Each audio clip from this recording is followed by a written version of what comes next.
Activez vos synapses. Activez vos synapses.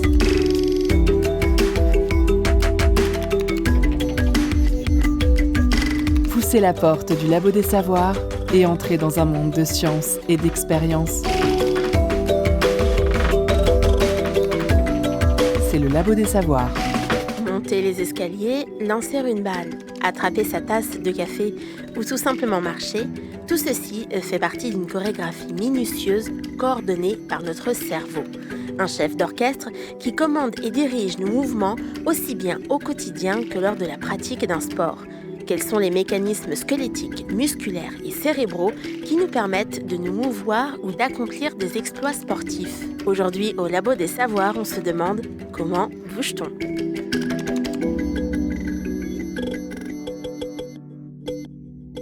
Des questions auxquelles nous allons tenter de donner des éléments de réponse aujourd'hui avec nos deux invités, Antoine Nordez, professeur des universités en biomécanique et directeur du laboratoire MIP, Motricité, Interaction et Performance de Nantes Université, et Thomas Catani, maître de conférences en physiologie neuromusculaire, également au laboratoire MIP. Un laboratoire dans lequel vous serez plongé en immersion avec Sophie Potvin, qui a pu découvrir quelques expériences qui se déroulent derrière les portes de ce laboratoire. Une émission réalisée dans le cadre des conférences étonnantes du Muséum de Nantes Métropole et pour la Fête de la Science 2023 avec la thématique sport et santé. Écoutez la recherche et ses chercheurs au Labo des Savoirs. Le mouvement, donc, une suite de rouages complexes mais bien huilés qui permet de faire interagir notre corps avec son environnement. Et tout commence dans le cerveau. Et au sein du cerveau, ce sont bien différentes zones qui sont responsables et associées à chacun de nos différents mouvements, qu'ils soient volontaires ou involontaires. Et lorsque l'on cherche à se mouvoir, ce sont des neurones corticaux du cerveau qui vont donner l'ordre aux motoneurones de la moelle épinière de se mobiliser et de piloter via des nerfs les fibres musculaires. En bout de chaîne, on trouve les os, les tendons, les muscles et plus particulièrement les sarcomères. Ce sont de petites unités d'un millième de millimètre qui sont chargées de traduire l'énergie chimique reçue en énergie mécanique et de faire glisser les filaments qui composent nos muscles. Des muscles qui, en se contractant, créent le mouvement et le déplacement de notre bras ou notre jambe, par exemple. Et dans cette chaîne complexe du cerveau jusqu'aux os, il nous manque un acteur qui sont les tendons, dont le rôle nous est expliqué par Antoine Nordez. Alors, le rôle du tendon, il va être un peu différent en fonction du muscle qu'on va considérer, parce que pour l'instant, on a parlé d'un mouvement générique, mais il faut s'intéresser à des mouvements un petit peu plus spécifiques. Donc, si par exemple, on prend la marche et qu'on considère les muscles du mollet, ici, qu'on a ici, en fait, ces muscles du mollet, ils sont connectés à des tendons, au tendon d'Achille, qui est ici, qui est un tendon qui est très long. Et en fait, il faut comprendre que ce tendon, il a pour rôle de transmettre la force que le muscle va produire, mais il a aussi une faculté à se déformer. Et en fait, quand le muscle va produire une force, il va tirer sur le tendon va se déformer, et ensuite il va restituer l'énergie qu'il va avoir stockée. Et en fait, cette capacité de stockage, restitution d'énergie, l'énergie mécanique, confère en fait au muscle une énorme capacité de résistance à l'effort. Donc, par exemple, le muscle ici du mollet va rester à longueur constante, donc les fibres vont rester tout le temps à la même longueur, et on va avoir ensuite un tendon qui va, lui, stocker, restituer l'énergie élastique au cours de la marche. Ça, c'est très avantageux parce qu'en fait, ça évite au muscle de produire trop de travail mécanique, et ça va permettre de limiter vraiment le coût énergétique lié à la locomotion. Donc, je ne sais pas si vous avez entendu un petit peu parler, on parle beaucoup de l'homme comme finalement quelqu'un de très résistant. Alors l'exemple qu'on prend souvent, c'est qu'on ne court pas très vite par rapport aux autres espèces. Bolt, il court son 100 mètres à 44 km/h de moyenne, quand il y a des animaux qui courent à plus de 100 km/h. Donc on n'est pas très bon parmi les espèces pour courir vite. Par contre, on est très bon pour courir très longtemps. Et ça, il y a des théories sur l'évolution qui justement théorisent cette faculté comme une évolution pour permettre aux chasseurs-cueilleurs de chasser et donc de survivre. Et une des explications qui est amenée par la biomécanique, c'est justement le fait qu'on a des tendons qui sont capables de stocker et restituer de l'énergie élastique, et ce qui va limiter en fait le coût énergétique lié à la locomotion. Donc voilà, le rôle des tendons, il n'est pas accessoire, c'est pas juste un tissu inerte qui va transmettre une force, c'est aussi un tissu qui va permettre vraiment de produire le mouvement et de limiter le coût énergétique lié au mouvement. Donc le mouvement, c'est vraiment une chaîne complète qui va du cerveau jusqu'au bout des doigts, et dès qu'il y a un des acteurs qui flanche, c'est tout le mouvement qui peut être impacté.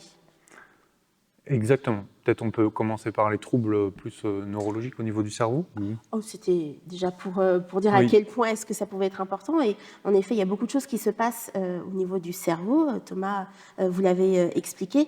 Est-ce que ça veut dire qu'on peut presque prévoir quel type de mouvement est-ce qu'on va faire en fonction d'une zone du cerveau qu'on verrait à l'IRM, qui serait activée ?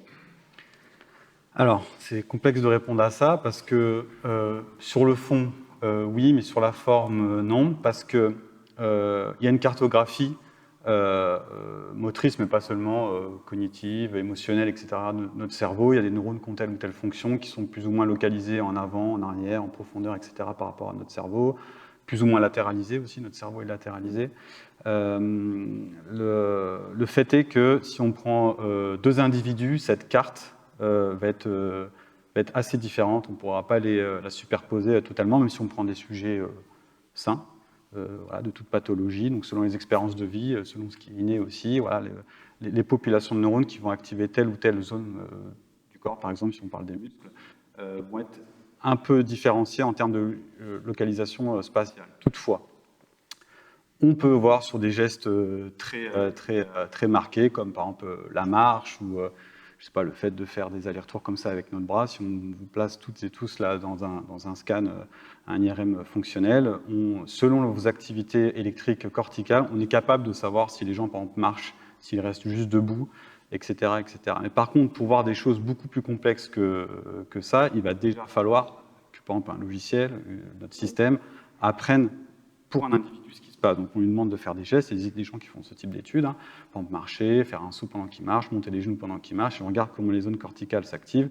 Si un an après on repasse ces mêmes personnes-là, sur la base de ces activités corticales, on sera capable de savoir quel type de mouvement elle va réaliser.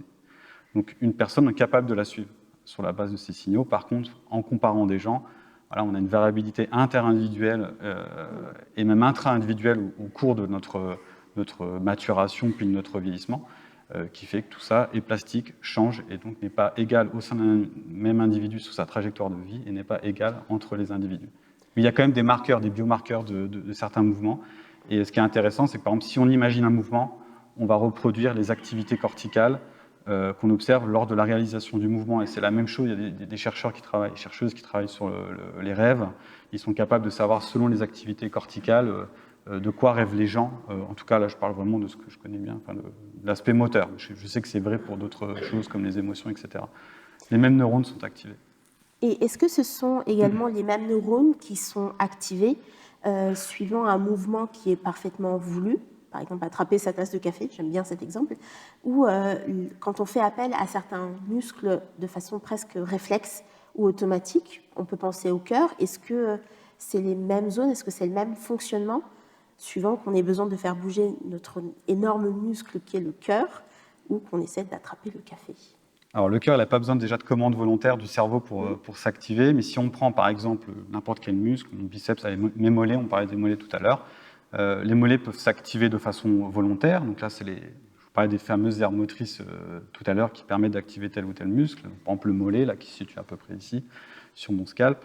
Par contre, sur les activités réflexes ou ce qu'on appelle les activités automatiques, là, on est sur d'autres zones qui appartiennent à des zones corticales ou des zones de la moelle épinière, donc d'autres motoneurones. Donc c'est ce qu'on appelle, par exemple, le réflexe myotatique, c'est le plus connu. Par exemple, si on vous tape comme ça là, avec un marteau là, sur le tendon patellaire, vous allez avoir un réflexe d'activité du quadriceps qui ne va pas être lié à une activation corticale des aires qui activent ce quadriceps, mais bien une boucle réflexe. Alors c'est quoi cette boucle réflexe? C'est des petits récepteurs qu'on a sensoriels au niveau des muscles, des capteurs, qui vont enregistrer l'information que votre muscle s'étire.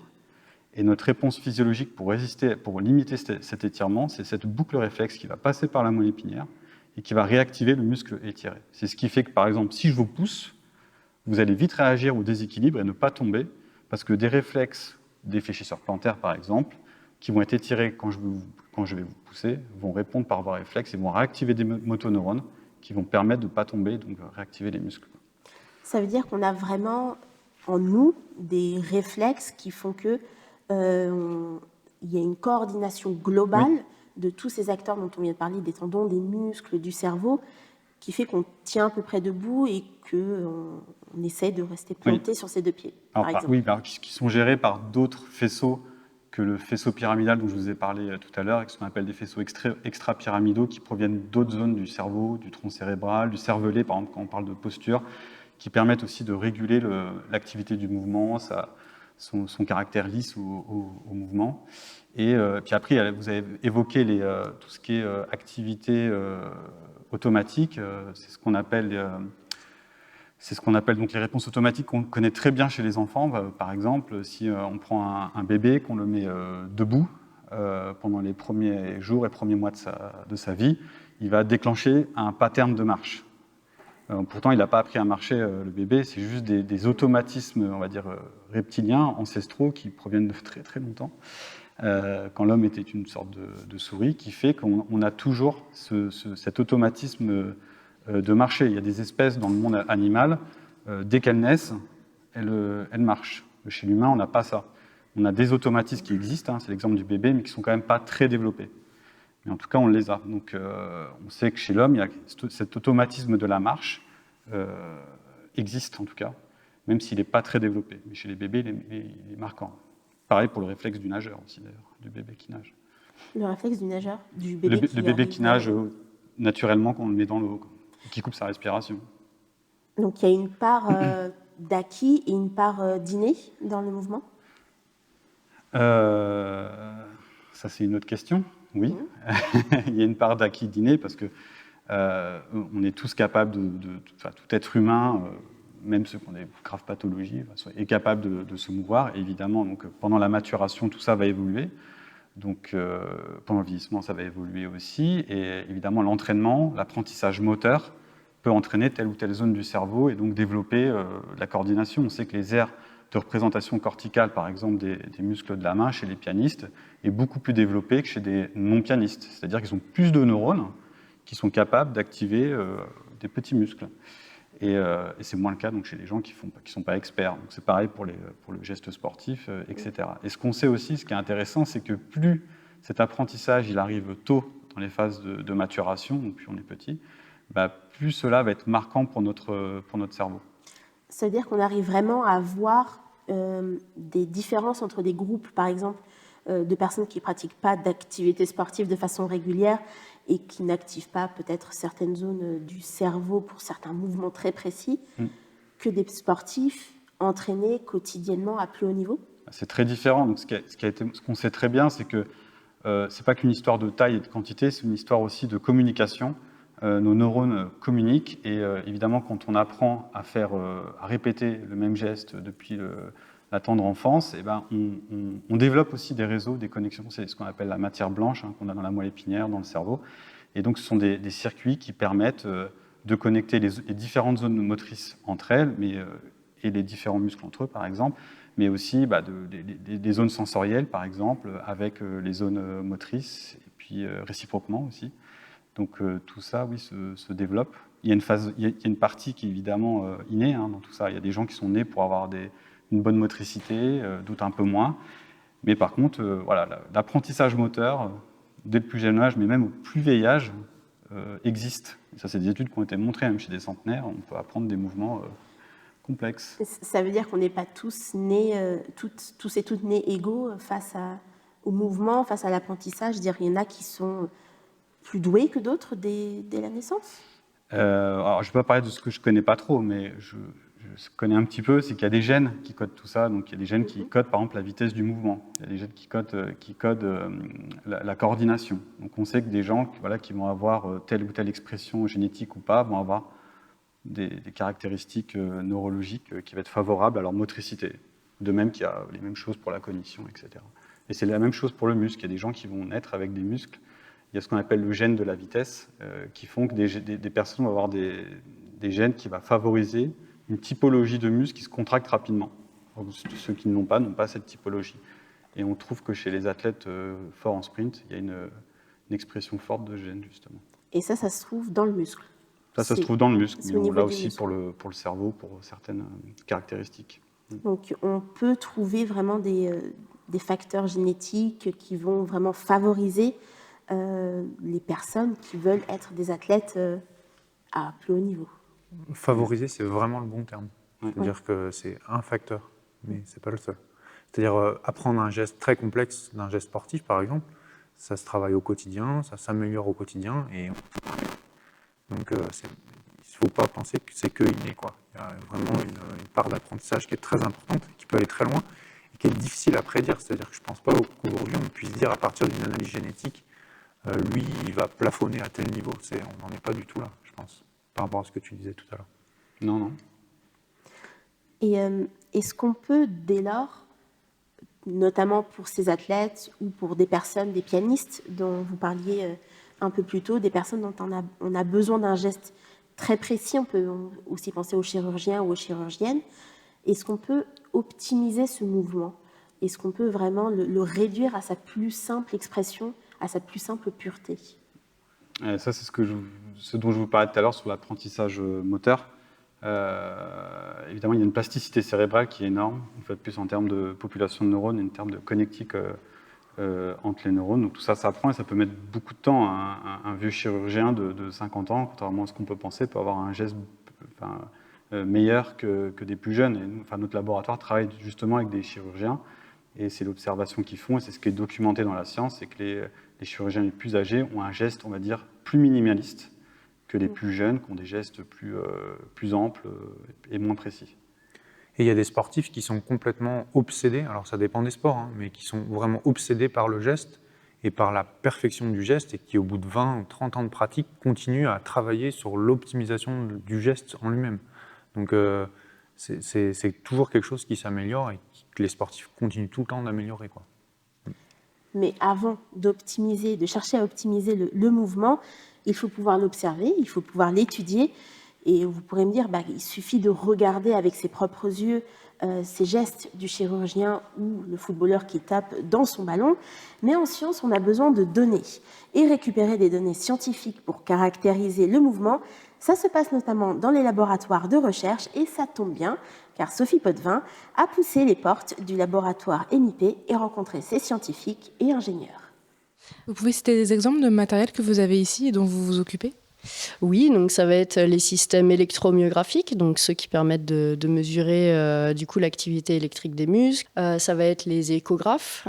Donc on a actuellement 3 échographes au laboratoire. Qu'est-ce qu'on a d'autre? On a des ergomètres isocinétiques, donc c'est des grosses machines, comme la chaise qui est actuellement derrière moi là. Tous ces outils sont entreposés dans plusieurs salles du laboratoire Motricité Interaction Performance, MIP, des locaux de STAPS de Nantes Université. De grosses machines donc, avec boutons lumineux, sièges en cuir ou caméras de toutes formes.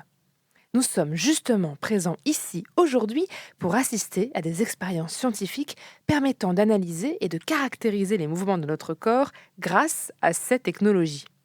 Thomas Catani, maître de conférence en physiologie, nous fait la visite. Premier arrêt, la motion capture. Donc on arrive dans les salles expérimentales du laboratoire Motricité Interaction Performance. Donc là, la salle de capture de mouvement, dans laquelle Aurélie va vous présenter un peu ce qu'on fait dans le laboratoire pour caractériser le mouvement. Alors pour décrire un petit peu, il y a beaucoup de trépieds, il y a des caméras qui regardent tout un peu vers le même endroit, il y a un ordinateur, il y a beaucoup de choses dans cette salle. Voilà, donc ce sont des caméras infrarouges. Sur le corps, on va placer des petits marqueurs, les petits marqueurs gris là, que vous voyez sur la table, qu'on va placer à des endroits clés du corps et qui vont nous permettre de remodéliser le mouvement en 3 dimensions. Quelques minutes plus tard, Aurélie Sarcher, responsable du plateau technique et ingénieur de recherche, finalise la préparation de l'expérience. Aurélie est prête. il y a scotché sur son bras des petites boules blanches et des petits boîtiers noirs positionnés un peu partout. Alors on a 2 types de capteurs. Donc les premiers, c'est des petites boules en fait qu'on va positionner plutôt au niveau des os, de repères anatomiques en fait qu'on arrive à bien repérer. C'est des petites boules qui sont donc revêties d'un, en fait c'est comme ce que vous avez sur les gilets jaunes de vélo. Donc c'est un revêtement qui est réfléchissant, qui va avoir pour conséquence en fait de réfléchir les rayons infrarouges qui sont produits par les différentes caméras que vous pouvez voir et donc qui sont situées à 360 degrés autour du participant. Et donc en fait ces caméras-là, elles vont visualiser uniquement l'emplacement des marqueurs rétro-réfléchissants que j'ai actuellement sur le bras. Ces marqueurs-là, donc cette mesure-là, ça s'appelle la motion capture ou la mocap. C'est ce qu'on retrouve dans les jeux vidéo, dans le cinéma. C'est par exemple la technique qui a été utilisée pour créer les Na'vi, ces grands êtres bleus du film Avatar de James Cameron, ou, plus ancien, pour Gollum dans Le Seigneur des Anneaux. Mais cette fois, il ne s'agit pas de reproduire les expressions faciales ou corporelles d'un acteur ou d'une actrice. Nous, c'est pas l'enveloppe globale qui va nous intéresser, c'est vraiment le mouvement des os les uns par rapport aux autres. Donc en fait, on est plus précis que ça. C'est pour ça que les marqueurs, dans notre cas, doivent être placés à des endroits très précis, parce qu'après, on fait ce qu'on appelle une modélisation squelettique en fait du corps humain. Et sur votre bras, il y a donc ces petites boules réfléchissantes, mais il y a aussi des choses qui ont été collées qui ressemblent plus à des mini boîtes noires avec des numéros. Numéro 3, là, juste en dessous du coude, le numéro 2 à l'intérieur du bras, le 4 au niveau du biceps et le 5 au niveau du pas le biceps opposé. Je ne sais pas le nom des muscles, le triceps. Ils servent à quoi, ces petites boîtes ? Donc ça, c'est ce qu'on va appeler en fait un système d'électromyographie. Donc en fait, comme son nom l'indique, on va aller mesurer l'activité électrique qu'il y a dans les muscles. Du coup, ce sont des petits boîtiers qu'on va positionner en surface, juste au-dessus des muscles dont on souhaite mesurer l'activité électrique. Donc le défaut, c'est qu'on ne va pas pouvoir aller mesurer des muscles qu'on a en profondeur, parce qu'il faut savoir qu'on a plein de muscles dans le corps humain, et il y en a qui ne sont pas accessibles avec cette technologie-là. Mais là, comme vous l'avez dit, donc, du coup, on a accès au biceps, au triceps, donc du bras, et j'ai mis aussi sur fléchisseurs du carpe et extenseurs du carpe, donc qui sont les fléchisseurs extenseurs du poignet. Donc on voit à travers la peau ce qui se passe dans le temps. Oui, c'est ça, exactement. Donc on a les timings d'activation, donc quand le biceps il est activé ou pas. Enfin voilà, on a vraiment l'information de l'électricité qui passe dans le muscle. Vous allez nous faire une démonstration ? Avec plaisir. Aurélie se positionne alors au centre des caméras infrarouges, situées toutes sur un trépied en hauteur et à 180 degrés autour d'elle. Avec son bras couvert de capteurs, Aurélie fait des mouvements simples, comme plier le coude ou bouger le poignet. Sur l'écran d'ordinateur, les petits points blancs, qui correspondent aux boules réfléchissantes de son bras, bougent en même temps dans un espace en 3 dimensions. En fait, ça représente les différents endroits où j'ai mis des petites boules. Donc là, actuellement, j'en ai 3 sur le poignet, 3 sur l'avant-bras, j'en ai 2 au niveau du coude, 3 sur le bras et au niveau également de l'articulation de l'épaule, j'en ai 3. Donc c'est grâce à ça qu'on va pouvoir recalculer derrière les angles articulaires. Et donc là, ça c'est que pour les boules, mais c'est pas pour les petits boîtiers. C'est ça. Exactement. Donc là, on va aller voir les données des petits boîtiers. Quelques clics sur l'ordinateur plus tard, des courbes bleues commencent à défiler sous nos yeux. Il y a 2 niveaux. Donc là, je vous ai mis on appelle ça des graphiques. Donc on a toutes les données des 2 boîtiers qui sont donc mon fléchisseur du carpe. Donc c'est un muscle qui permet de plier le poignet, donc de rapprocher en fait le poignet de mon avant-bras. Et je vous ai mis l'extenseur du carpe en numéro 3 ici, qui est donc un muscle qui permet d'éloigner, comme je le fais là, le poignet de l'axe de l'avant-bras. Ah oui, dès que vous bougez le poignet, il y a la courbe qui s'affole, on va dire. Ça fait un petit zouik quand vous l'avez plié. Et dès que vous le tendez, ça revient à la normale, on va dire. Je ne sais pas comment décrire très bien des courbes à part des zouik. Mais donc, voilà, il y a 2 lignes qui défilent. La ligne du haut s'active, on va dire, quand vous étendez le poignet. Et la ligne du bas, quand vous pliez le poignet vers vous. C'est assez fascinant. Oui, donc c'est ça. En fait, on a donc des valeurs qui augmentent. Quand mon muscle s'active, les valeurs augmentent. Donc là, on a des valeurs en volts, parce qu'on est vraiment sur de l'activation électrique. Et nous, notre objectif au laboratoire, ça va être d'associer ces valeurs en volts à, on va dire, un pourcentage maximal d'activation. Donc, qu'est-ce que ça veut dire ? Ça veut dire que quand je vais forcer le plus possible avec mon muscle, on va dire que ça, c'est égal à 100%. Et là, en fait, toutes les valeurs vont être normalisées par rapport à cette valeur maximale. Donc, ça veut dire, par exemple, on va pouvoir déduire quand je fais un mouvement du cyclisme ou de la marche ou de la course, etc., je vais activer mes muscles à 20% du maximum, à 30%, etc. Est-ce qu'il y a des sportifs qui viennent dans cette salle où vous mettez tout plein de petites boules sur eux partout scotchées et vous leur demandez de faire des mouvements pour essayer de voir ce que ça donne ? Oui, bien sûr. C'est l'objectif primaire de cette mesure-là. C'est vraiment d'aller étudier alors soit le geste sportif, soit au contraire en santé, donc chez des personnes atteintes de handicap, parce que de toute façon, c'est le même outil de diagnostic qu'on peut utiliser, que ce soit chez des sportifs ou chez des personnes donc atteintes de handicap, sachant qu'en fait, on va aller étudier les coordinations motrices, donc comment les muscles se gèrent entre eux pour produire le mouvement, et on va pouvoir analyser la qualité du mouvement, qui soit entre guillemets excellent, le meilleur quand on est sur de la performance sportive et sur les athlètes de très haut niveau, ou qui soit dégradé dans des situations justement de handicap. Le laboratoire va d'ailleurs accompagner scientifiquement des athlètes pour les prochains JO de 2024. Bienvenue au Labo des Savoirs. Attention, recherche en cours.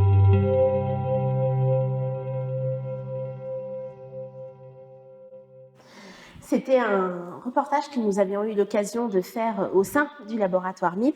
Et ce qui nous avait frappé, c'était le nombre de machines et d'expériences différentes qui étaient utilisées pour étudier donc le mouvement. Mais on a aussi vu des appareils plus communs, on va dire, des choses que vous avez peut-être déjà eu le temps ou l'occasion de croiser dans votre vie, par exemple les échographes. Et est-ce que l'un de vous deux pourrait nous expliquer qu'est-ce qu'on voit justement avec ces échographies ? Alors en fait, à l'échographie, vous avez peut-être déjà fait des échographies, soit pour aller voir votre bébé dans le ventre ou pour aller voir vos muscles. Donc avec l'échographie, ce qu'on peut voir, c'est les structures musculaires, c'est-à-dire qu'on distingue très bien les limites du muscle, donc on peut aller observer la géométrie du muscle, et on visualise aussi très bien les fibres musculaires qui contiennent les sarcomères, en fait, que j'ai présenté tout à l'heure. Et le gros intérêt, c'est qu'on peut aller mesurer finalement la longueur des fibres musculaires à partir de cette technique. Alors, je ne sais pas si, pour ceux qui ont déjà vu une échographie, ce qui est passionnant et très émouvant quand on est dans cette situation, c'est qu'on peut aller voir par exemple un bébé qui bouge et on le voit bouger en temps réel.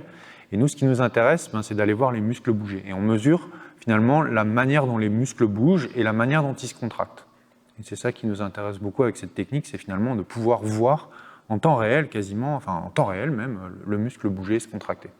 Est-ce que ça permet aussi de voir si le muscle, par exemple, est altéré, blessé, ou voir même les liens avec les tendons ? Oui, tout à fait. Donc ça, c'est l'étape suivante, c'est-à-dire qu'une fois qu'on a pu mesurer le muscle, on arrive à voir s'il se contracte normalement, et aussi voir ce que j'ai présenté tout à l'heure, c'est-à-dire la manière dont le muscle va interagir avec le tendon, puisqu'on arrive à mesurer aussi les déplacements du tendon et comment est-ce que le muscle se déplace par rapport au tendon. Et on arrive comme ça à vraiment comprendre les processus que j'expliquais, c'est-à-dire que le muscle, par exemple, peut rester quasiment statique, alors que tout bouge autour de lui, mais lui reste statique, et c'est vraiment les tendons qui vont se déformer. Et ça, on arrive vraiment à l'observer, par exemple, au cours de mouvements qu'on peut faire, comme la marche, comme le pédalage, comme voilà, toutes les tâches qu'on peut reproduire dans le laboratoire. On essaye de justement utiliser cette technique pour comprendre comment est-ce que le muscle bouge, enfin le muscle se contracte.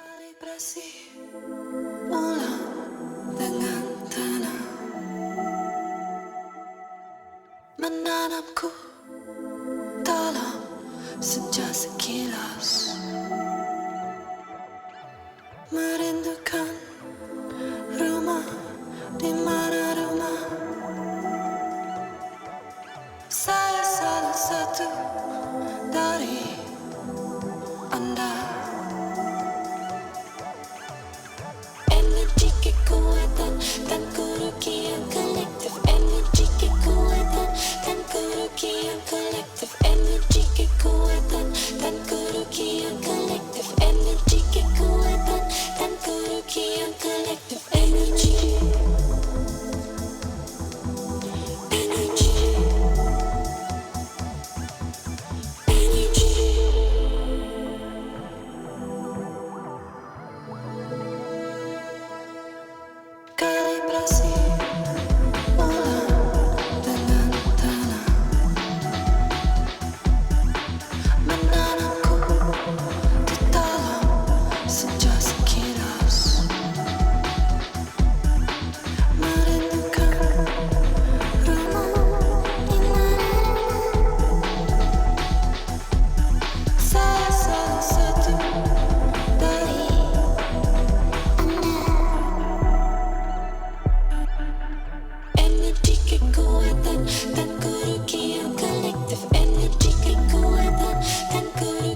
collective energy kekuatan dan kerugian collective energy kekuatan dan kerugian collective energy energy energy energy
C'était Métalli ESP avec Énergie. La science dans tous ses états au Labo des Savoirs.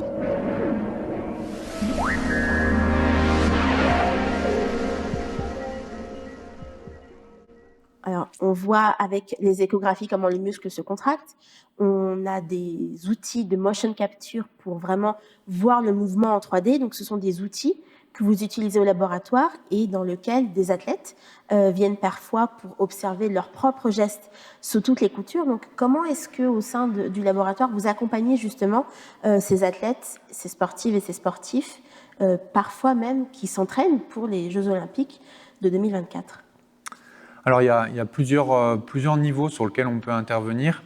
Il y a des niveaux finalement assez fondamentaux. On essaye de comprendre le mouvement, mais même avec les athlètes. Par exemple, les capteurs d'électromyographie que je vous ai présentés tout à l'heure, ils nous permettent, comme l'expliquait Aurélie, comme elle l'a très bien montré, qu'en fait, ils mesurent le niveau d'activité du muscle. Et ça nous permet de comprendre finalement comment les muscles sont impliqués dans la tâche. Alors, il y a un exemple tout bête qu'on prend très souvent, c'est que finalement, quand je fais un mouvement très simple d'extension de la jambe, ben en fait, il y a déjà 4 muscles qui vont produire ce mouvement et 3 muscles qui vont le freiner. Et donc, ces muscles-là doivent se coordonner et en fait, chacun va avoir sa propre signature motrice qui va impliquer que chacun va utiliser ses muscles de manière différente. Ça, c'est si je prends un mouvement déjà tout simple, mais si je prends un mouvement un peu plus compliqué comme le pédalage, ben en fait, on sait bien que quand on pédale, on peut mettre par exemple 2 cyclistes de haut niveau à pédaler l'un à côté de l'autre, on va avoir l'impression que d'un point de vue extérieur, ils vont pédaler à peu près de la même manière. Mais si on place ces capteurs, on va se rendre compte qu'en fait, ils n'utilisent pas les mêmes muscles exactement de la même manière. Donc, on essaye de comprendre comment, par exemple, les sportifs utilisent leurs muscles et on peut leur proposer, par exemple, d'utiliser des stratégies un petit peu différentes. L'exemple qu'on prend souvent, c'est par exemple le fait de tirer sur la pédale quand la pédale remonte. Donc on peut proposer comme ça des stratégies aux cyclistes qui vont peut-être améliorer leur performance. Donc ça, c'est un premier niveau. Ensuite, il y a un deuxième niveau, donc ça c'est le premier niveau, c'était vraiment sur le geste. Ensuite, il y a un deuxième niveau qui est peut-être un niveau plus de bilan diagnostic de leurs conditions finalement, où on peut par exemple proposer des analyses complètes de mesures de force musculaire sur plein de groupes de muscles, ce qui peut par exemple leur permettre de savoir s'il y a des déficits sur certains muscles et peut-être certains muscles qui peuvent être un peu en danger vis-à-vis de leur pratique sportive.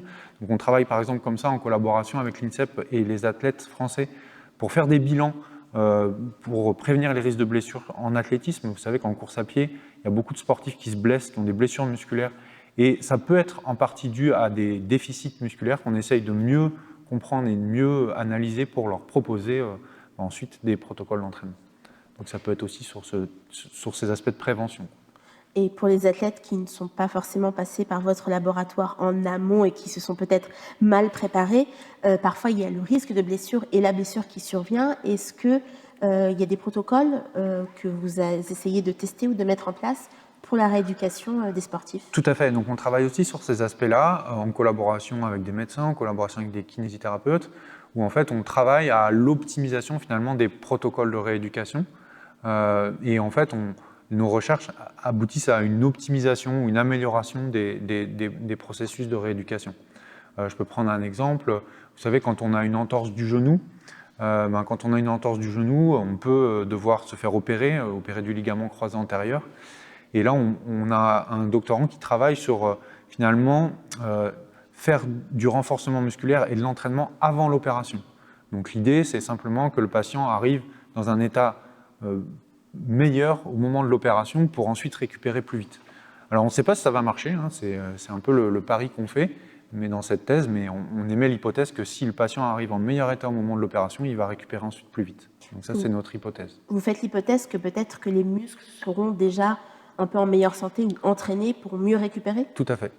Donc voilà, typiquement là, on est sur une optimisation du process global du parcours du patient. On ne sait pas si ça va marcher, mais si ça marche, ça va changer un peu le parcours de soins, enfin ça va changer le parcours de soins du patient. Donc là, c'était un exemple, mais on travaille aussi dans d'autres domaines sur justement comment améliorer et rendre plus efficace le processus de rééducation. Est-ce qu'il y a ces mêmes réflexions aussi sur les processus d'entraînement pour justement ne pas pousser à bout le corps des athlètes et savoir, pour éviter justement les blessures et prévenir peut-être la fatigue trop importante des muscles ou même des fractures des os pour... Alors ça, c'est un domaine, enfin c'est pas mon domaine de recherche, c'est quelque chose d'assez complexe, mais il y a un collègue dans le laboratoire qui travaille sur cette thématique-là. Son objectif, c'est justement d'évaluer la charge que les muscles subissent, et à partir de cette évaluation de la charge, d'avoir des indicateurs qui permettent de dire à l'entraîneur et au sportif, attention, là ton muscle a été très chargé, il faut peut-être freiner un peu. Mais c'est une thématique assez compliquée parce que il y a une différence. Il peut y avoir des différences très importantes entre la charge qu'on impose à un muscle et finalement ce qui est ressenti par l'athlète. Et c'est la combinaison des deux qui finalement va permettre le meilleur ajustement possible. Mais oui, c'est une thématique qui est développée du coup au laboratoire aussi. Et est-ce que les athlètes ressentent justement une amélioration de leur performance une fois que ces protocoles sont mis en place? Est-ce que ça se voit en compétition peut-être? Ça, il faudrait leur demander, c'est difficile à objectiver. En fait, il faut qu'on soit, on est toujours très modeste quand on parle d'optimisation de la performance parce que nous, scientifiques, on est une toute petite pièce dans un édifice très complexe qu'est la performance sportive. Donc voilà, on essaye d'apporter des choses, d'apporter du conseil aussi aux entraîneurs et aux athlètes, mais c'est pas grâce à nous qui gagnent les médailles. Alors pour tous les non-athlètes présents et présentes ici ce soir, alors on peut aussi juste être fatigué. Et peut-être que ça vous est déjà arrivé, quand on est fatigué, on a du mal à effectuer certains mouvements, parfois sous l'emprise de l'alcool d'ailleurs. Mais est-ce qu'on sait particulièrement comment est-ce que la fatigue peut altérer le mouvement? À quel étage est-ce que le rouage est un peu grippé? Alors, ça c'est intéressant comme question parce qu'en fait, c'est un peu tous les étages qu'on a évoqués tout à l'heure. C'est toujours un peu comme ça, hein, désolé, on répond toujours de manière détournée que c'est compliqué. Si on veut simplifier un peu les choses, en fait, on peut séparer les états de fatigue de plusieurs manières. La première chose, c'est quand on fait un exercice finalement qui n'est pas très habituel, un nouvel entraînement, une nouvelle pratique sportive. C'est finalement un type de fatigue qui est assez simple, c'est quand on a des douleurs en fait, en général le lendemain, c'est surtout le lendemain ou le surlendemain, quand on pratique un exercice qu'on n'a pas l'habitude de pratiquer. En fait, ces douleurs, elles sont liées à des lésions. Donc, c'est des courbatures, hein, ce qu'on appelle communément des courbatures, c'est simplement une manifestation de douleur qui est liée au fait que votre muscle est endommagé. Ce n'est pas des lésions graves, hein, c'est pas grave du tout, ça va se régénérer assez rapidement, au bout de 72 heures, des fois ça peut prendre un peu plus de temps, ça peut durer une semaine, voire 15 jours, en fait on peut avoir des manifestations qui durent un petit peu, mais ça va revenir. Et en fait, ça, c'est lié au fait que votre muscle a été utilisé de manière inhabituelle et est endommagé, abîmé. Donc ça, c'est une première manifestation. Et en général, il y a des douleurs, donc c'est assez facile de les étudier. Ensuite, il y a un deuxième type de manifestation qui correspond à la fatigue. Et dans la fatigue, là, on ne parle pas de fatigue d'un patient, on parle d'une fatigue liée à l'exercice. Et cette fatigue, en fait, elle peut être de deux origines principales. La première, c'est finalement une fatigue très centrale, qui est liée au fait qu'on n'est plus capable d'activer maximalement son muscle. Donc, dans le laboratoire, on a une technique qui permet justement d'estimer la capacité à activer maximalement son muscle. Donc, ce qu'on demande de faire aux sportifs ou aux patients, c'est de forcer de manière maximale en statique, on mesure la force, et on vient surajouter une stimulation électrique. C'est une technique que maîtrise très bien Thomas. Donc, on vient surajouter une stimulation électrique qui fait augmenter encore la force.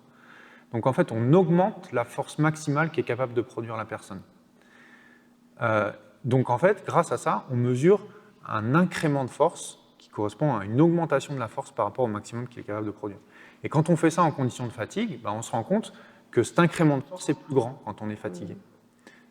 Parce qu'on n'est pas capable de solliciter maximalement son muscle. Ça, c'est ce qu'on appelle une fatigue centrale qui est liée à une incapacité, et peut-être Thomas pourra détailler un peu plus les mécanismes si ça vous intéresse, mais qui est liée à une incapacité que le cerveau a à solliciter maximalement son muscle quand on est en état de fatigue.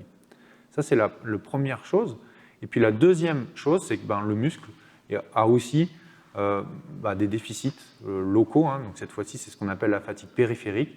Le muscle est aussi plus capable de produire sa force maximale, simplement parce qu'il est fatigué, quoi. On n'est plus capable de recruter maximalement toutes ces fibres. Donc voilà, il y a les deux origines qui sont bien différentes et qui sont encore très différentes des courbatures que j'ai expliquées avant.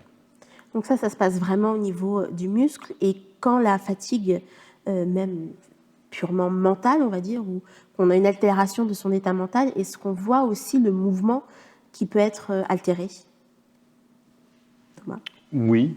Alors, on ne travaille pas particulièrement sur ça. On a des collègues qui travaillent sur ça, qui travaillent sur cette thématique de est-ce que la fatigue mentale induit une modification de la performance. Alors, pour certaines tâches dont a parlé Antoine précédemment, pour faire de la force maximale, beaucoup d'études montrent que ce n'est pas forcément vrai.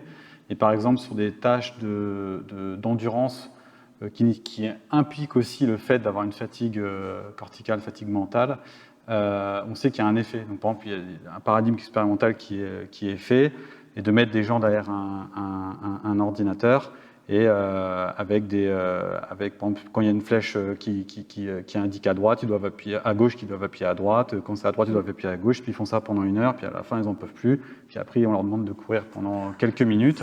Et on s'aperçoit que chez ces gens-là, en général, qu'on fait ce test-là, on a une diminution de la performance, alors que les gens qui ont regardé 1 heure de film, documentaire animalier, par exemple, n'ont pas de perte de performance sur ce type de tâches d'endurance. Ce qui est moins vrai, par exemple, pour la capacité à produire de la force maximale. Et du coup, ce qui est intéressant, c'est que dans beaucoup de pratiques sportives, on retrouve en fait cette combinaison d'effort mental et d'effort physique. Et ce qui est intéressant pour les collègues qui travaillent sur ce domaine-là, c'est vraiment d'étudier les interactions entre les deux. On a par exemple un projet de recherche qui est porté par des collègues dans le laboratoire qui travaillent sur l'escrime. Je ne sais pas si vous savez comment se déroule une compétition d'escrime. Alors, ce n'est pas un effort mental, comme l'expliquait Thomas, d'appuyer gauche ou droite pendant 1 heure, mais c'est quand même un petit peu le même principe, c'est-à-dire qu'en fait, c'est toute une journée de compétition avec une sollicitation physique importante, mais un besoin de concentration extrême et d'être extrêmement performant aussi mentalement. Donc, de tenir le choc, en fait, toute la journée. Donc là, on est vraiment dans des sports où il y a besoin d'être capable de combiner des efforts mentaux et des efforts physiques de manière très, très importante. Donc, c'est ça aussi qui intéresse les collègues dans le labo. Donc l'effort mental ne nous permet pas d'avoir des mouvements optimaux. Est-ce que l'inverse peut être vrai ? C'est-à-dire, est-ce que si on est en état physique, en bon état physique, qu'on pratique une activité physique régulièrement, que les muscles sont en bonne santé, est-ce que ça peut contribuer à l'état général de notre cerveau ? Parce qu'on nous indique souvent, peut-être à tort, peut-être pas, que l'activité physique guérirait la dépression, guérirait toutes sortes de maladies. Mais est-ce que donc, l'activité physique a un réel impact sur le cerveau ? Alors déjà, sur ce que vous venez de dire, il y a beaucoup aujourd'hui de preuves scientifiques qui étayent les bienfaits de l'activité physique pour le cerveau, pour des tâches par exemple cognitives et pour tout un tas de maladies qui n'altèrent principalement que des zones qui concernent le cerveau, comme pour la dépression, on sait que l'effet est énorme. Il y a beaucoup d'études de recherche sur ça. Et donc pour répondre plus spécifiquement à la question, qui est de savoir si l'activité physique apporte des bienfaits pour notre cerveau, eh bien, ce qui est intéressant, c'est que même sur une séance d'activité physique, par exemple courir, souvent sur des activités aérobies, même une séance d'activité physique améliore les performances cognitives. Il y a plein de paradigmes expérimentaux qui ont été mis en place pour mettre cela en évidence. Par exemple, plus ou moins le test que je vous ai montré avant, les gens font moins d'erreurs après avoir couru par exemple 1 heure qu'avant avoir couru 1 heure. Donc c'est quelque chose d'intéressant. Donc même sur une séance, c'est un effet. Alors pourquoi on a ça? Simplement parce que quand on fait de l'activité physique, notamment quand on mobilise les muscles du membre inférieur, on va créer un flux sanguin qui va être modifié dans le corps, une vasodilatation des vaisseaux sanguins corticaux, qui va faire que le flux sanguin au niveau cérébral va augmenter, donc va alimenter donc les zones qui s'occupent par exemple du système cognitif, au niveau frontal notamment, du cerveau. Et donc ça va être en faveur d'une augmentation de la performance cognitive. Et ce qu'on a également observé, parce que les recherches ont observé, est que quand on répète l'activité physique quotidienne, cet effet dont je vous ai parlé là, on l'a de façon chronique, répétée, et donc ça va favoriser la circulation de sang dans le cerveau. Et le muscle, quand il fait l'exercice physique, si je peux vous le dire, ce qui est important, il envoie des messages chimiques, hormonaux notamment, dans le cerveau, pas que hormonaux, qui stimulent certaines populations de neurones, beaucoup de populations de neurones, et qui peuvent favoriser, par exemple, sur le long terme, la neurogénèse, ou en tout cas limiter l'altération de certains neurones. Donc oui. Et même pour aller dans le sens de ce que tu dis, on sait maintenant que l'homme est fait pour bouger. Et donc, le fait de ne pas bouger, c'est même une anormalité en fait. Et la sédentarité, le fait d'être inactif, est vraiment néfaste. Et en fait, l'évolution a fait qu'on a un corps qui est fait pour se déplacer tout le temps. Et donc rester inactif trop longtemps, c'est vraiment pas bon. Et justement, quand on vieillit, on est un peu plus sédentaire, mais on entend aussi beaucoup dire que l'activité physique favorise, comme vous venez de le dire, la neurogénèse est bénéfique au cerveau. Donc, est-ce que plus on vieillit, plus on observe aussi une altération du mouvement? Et deuxième question, est-ce que l'activité physique peut justement un petit peu aller au contraire de cette perte de mobilité éventuelle? Donc, ce qu'on sait très bien maintenant sur le vieillissement, c'est que quand on vieillit, toute la chaîne motrice qu'on évoque depuis le début de cette soirée, elle est affectée par le vieillissement. On perd des neurones au niveau de la moelle épinière, c'est connu, des neurones moteurs. La taille des zones corticales, et notamment la matière blanche aussi, est affectée par le vieillissement, et la taille des muscles et la qualité du tissu musculaire est affectée par le vieillissement. Donc pendant très longtemps, les études ont montré des effets énormes du vieillissement sur toutes ces fonctions physiologiques que j'ai évoquées. Sauf qu'à un moment donné, il y a des gens qui se sont posés la question, alors qu'est-ce qui se passe chez les gens qui font beaucoup d'activité physique? En réalité, à peu près 50% des effets du vieillissement sur nos fonctions physiologiques que j'ai évoquées sont en fait pas liés au vieillissement, mais sont liés à la sédentarité, au fait d'être inactif. Donc ça a été montré pour tout un tas de choses, pour les fonctions motrices et également pour les fonctions cognitives qu'on a évoquées tout à l'heure. Donc l'activité physique ne peut pas contrecarrer totalement les effets du vieillissement, mais en tout cas, ça peut avoir un effet positif important. Pour vous donner un ordre d'idée, il y a 5-6 ans, j'ai travaillé avec une athlète qui avait 83 ans et qui, à 80 ans, était championne du monde du 10 km. Elle courait le 10 km en 5 ans. Et est-ce que, pour terminer comme dernière question, on a beaucoup parlé des athlètes, la façon dont vous observez leurs mouvements pour optimiser leurs gestes, pour éventuellement optimiser leur performance, Mais est-ce que l'étude justement de ces athlètes à haut niveau, de ces sportifs entraînés, nous permet aussi d'avoir des indications pour nous, on va dire communs des mortels, pour mieux bouger, mieux avoir un meilleur mouvement et également pour peut-être des patients qui sont malades et qui ont des troubles de la coordination? La réponse est oui, oui. Parce qu'en fait, déjà, toutes les techniques qu'on mobilise avec les sportifs de haut niveau, finalement, c'est des techniques qu'on réutilise, qu'on utilise de la même manière avec les patients. Finalement, on est nombreux dans le laboratoire à travailler aussi bien avec des sportifs qu'avec des patients. Donc, il y a vraiment une connexion très forte sur les thématiques de recherche qui sont finalement assez proches les unes des autres. Donc ça, c'est pour la partie plus compréhension du mouvement. Il y a vraiment des points communs assez forts. Et puis, même au-delà de ça, sur tout ce qui est entraînement. Évidemment, l'entraînement, ça a d'abord été, d'un point de vue historique, de l'entraînement du sportif. Mais globalement, toutes les connaissances des sciences du sport sur l'entraînement, progressivement, se sont transférées aux patients. Et donc, toutes les méthodes d'entraînement, toutes les recommandations qu'on donne dans l'entraînement, c'est-à-dire de planifier, d'organiser l'entraînement, de le faire varier, de le rendre ludique, toutes ces recommandations globales de l'entraînement qui ont été finalement produites au fur et à mesure du temps sur les sportifs, elles s'appliquent aujourd'hui aux patients. Donc voilà, c'est simplement, les connaissances, elles se transfèrent de manière assez directe dans plein de domaines et donc du coup, il y a des connexions très très directes entre les deux.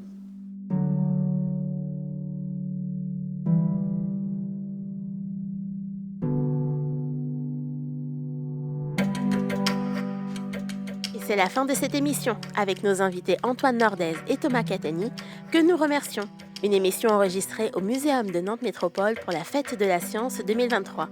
Merci à Sophie Potvin pour son reportage et la réalisation, avec Dounia Saez à l'animation. Vous pouvez retrouver toutes nos émissions et nos podcasts sur labodesavoirs.fr et vos applications de podcast.